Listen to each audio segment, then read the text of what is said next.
I'm scared. Why are you scared? I'm scared.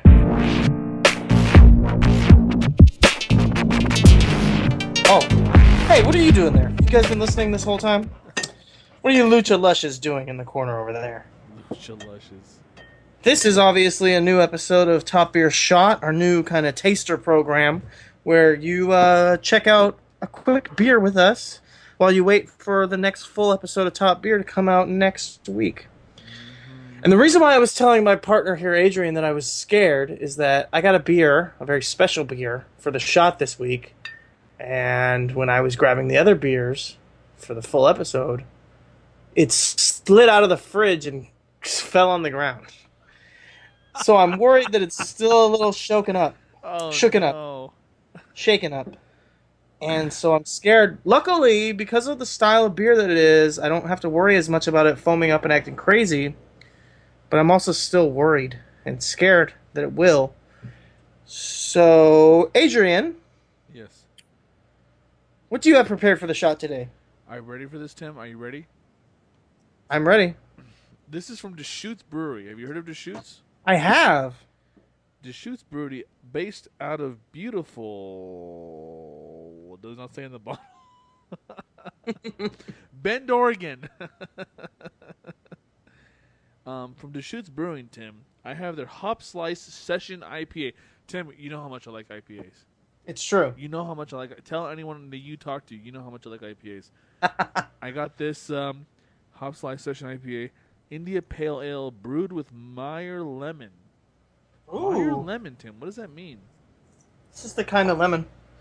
4.5% alcohol by volume. It says here on the label, I don't know how much truth there is to this. Bottle conditioned for quality.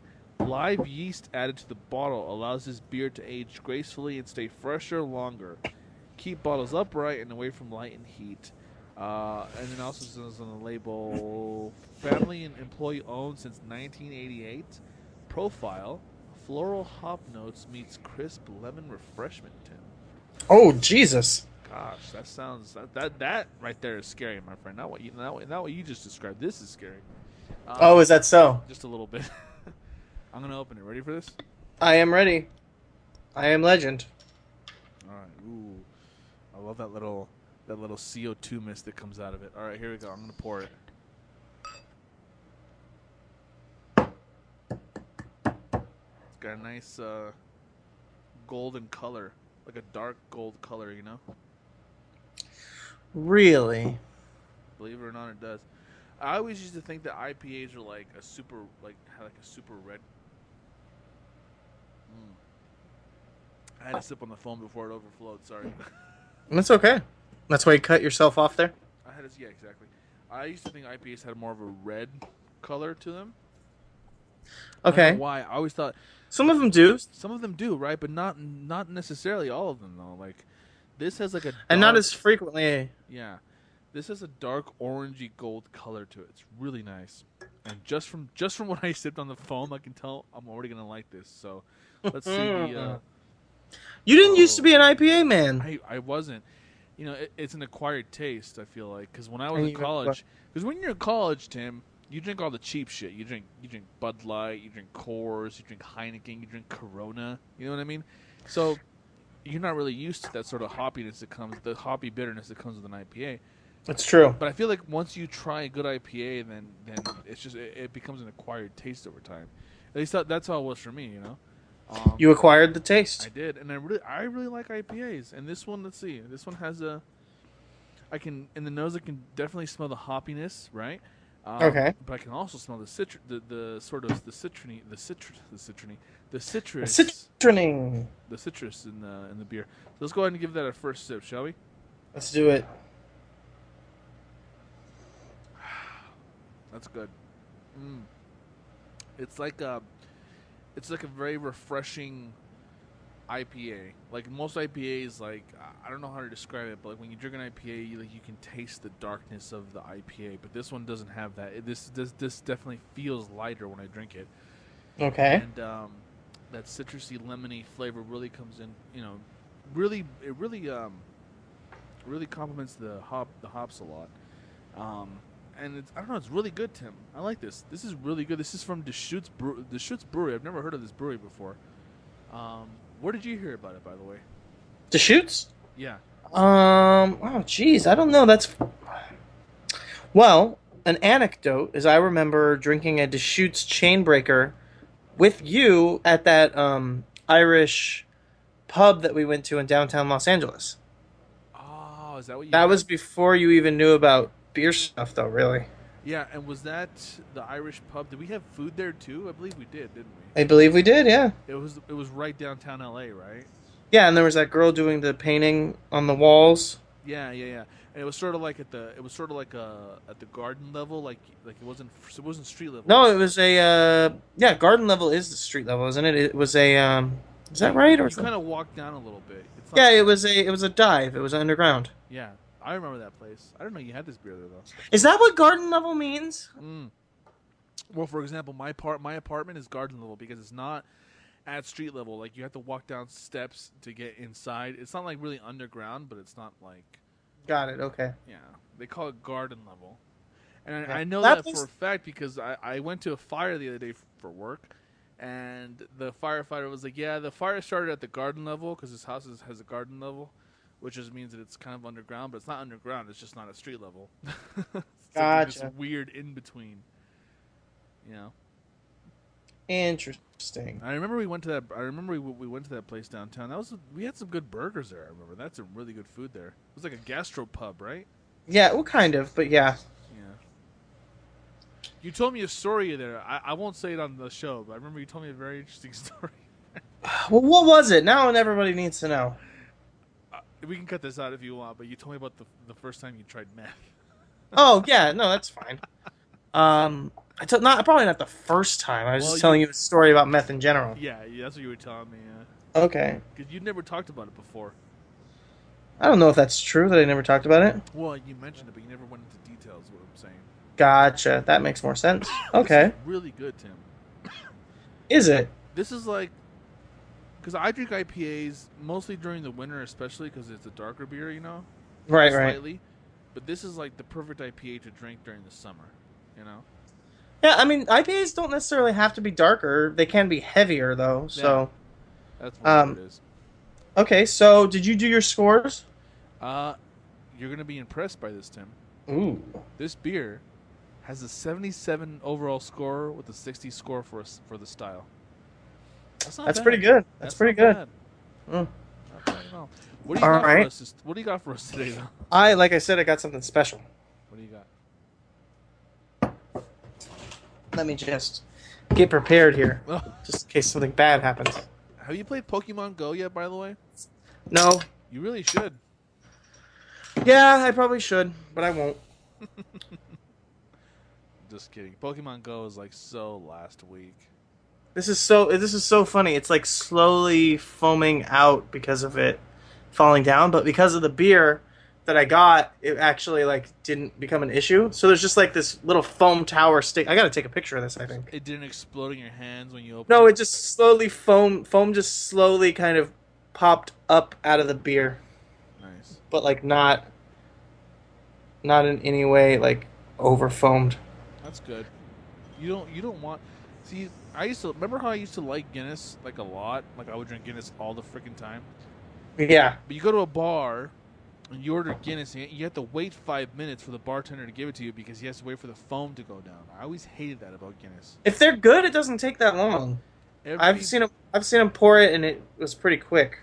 almost every I'm gonna place send I you went this. to was like, And you're going to put this up either with the podcast or I guess we could just post it on Twitter. But I'm going to send you this picture because it's pretty great. And you can see what happened here. So, Adrian, what I have here, like I said, is a very special beer. This is Earl by Solark. Earl. And it's almost not fair to call it a beer Why? because it's actually a gruit.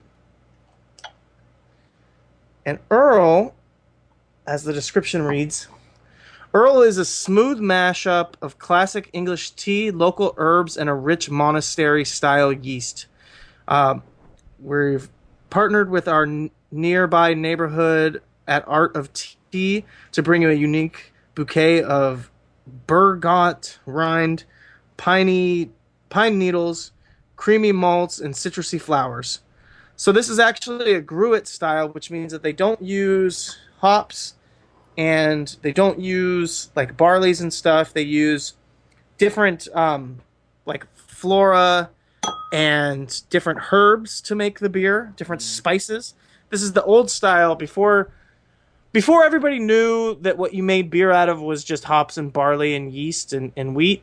They would make beer out of everything. And so this is that old style of making beer out of random plants that you could find. And this is a mashup with Earl Grey tea from a local, I guess, teary. I don't even know what you call it out here in beautiful Highland Park, California. This beer is so fucking crazy hazy and unfiltered and weird looking. Like it does not look like a beer, it looks like a glass of juice. The head is super dull. There's like the foam is sticking around, but it's so not like effervescent and like that's why it didn't, as I said, part of why it didn't over foam is because the kind of beer. It doesn't have a high carbonation level. So let me smell this bad boy. And I It had the picture. smells. Sorry, go Oh, ahead. good. I was just gonna say I had the picture you sent me. It looks like like a nice. It's like a little hat of foam sticking out of it. Yeah, exactly. Out of the top of the bottle, it just kind of. This smells insanely spicy, and it almost smells like a bowl of tomato soup. There's Whoa. so many weird flavors in there that you can just smell already. It's like biting. It's the spiciness, and you can smell like peppery lemon yeast. Oh my god, 8.2% alcohol by volume, Ooh, so it'll get you drunk. it will.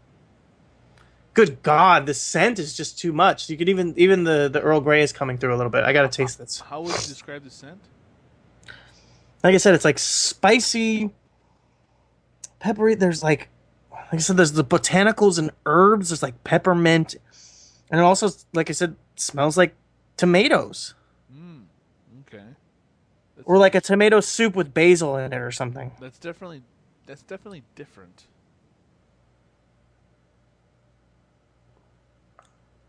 Oh my God, that's so weird.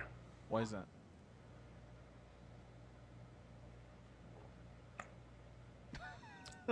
It's just the lemon. It's got lemon, verbene, and rosemary. That's what's coming through really strong is the rosemary. So yeah, it's got these insane floral notes to it, and it tastes like you're eating some random patch of garden outside. Like you went out into the weeds and you just started taking handfuls of plants and eating it. But you got that tea in the background too, so it kind of smooths out with the Earl Grey black tea. And yeah, this is phenomenal. That sounds really good. That sounds very exotic, by the way. It really is, and it doesn't have. It's not on Rate Beer, unfortunately, but there is an Untapped score, and on Untapped, it's 3.85 out of 5. So that's pretty good. That's actually really good. That's like It's what nearly a 4. B minus.